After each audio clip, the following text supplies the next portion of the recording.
Alam nyo ba sir, yung Quezon hindi lang yan kilala dahil sa mga maraming magandang isla dito. Kilala din yung Quezon dahil sa Tabon Cave.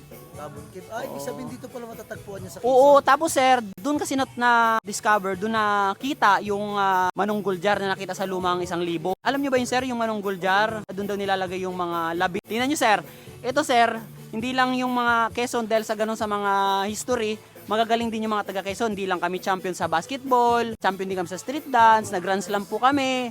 Yan, mga talented po. Tingnan nyo po yung mga painting, yung design namin sa naming logo. Yan, I love Quezon. Sobrang gagaling po mag-painting ng mga tao dito. Tapos sir, yung itsura kasi ng Tabon 1, medyo makapal ang labi. Yan, makapal ang labi. Tapos yung parang may butas-butas ang muka niya na medyo may mga balbas. Pero mukhang tao rin. Mukhang tao rin. Oo, kasi medyo ano na rin sila, nahuhubog na rin yung mukha nila. Pero yung ano nga sa kanila, kapal ang labi, yung medyo... Anong ginapag-usapan nyo? Mga makakapal ang labi. Yung tabon man yun. Parang ganitong itsura. Ako pagod na ako mag-decorate dito sa Quezon, Palawan ha.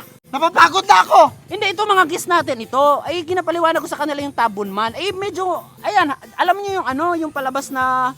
Alam niyo ba yung Crods? Yung tatay doon. yung Ayun na, yan na, ito na. Alam niyo ba yung Santon Plus?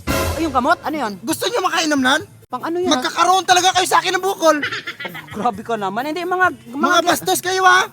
Ako hindi na ako nakauwi-uwi sa lugar namin kaya nabuisit na ako rito kakadecorate sa Quezon na to. Tapos ganyan lang maririnig ko? Hindi nga, ang tabon man nga kasi, yung ganyan nga ginasample ko para mas maintindihan ng kiss natin, para magbalik-balik sila sa Quezon. Nakikita niyo ba yung MDRMO na yan? Ha? Oo, Ambulance? Sa Quezon yan, sa Quezon. Makasakay talaga kayo ng di oras dyan. Ulo, grab.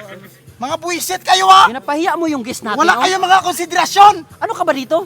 Manigdecorate ako dito. Pagod na ako tapos ganituin niyo pa ako. Eh di, sorry. Kaya humihirap ang bansa natin dahil sa mga manol na katulad niyo.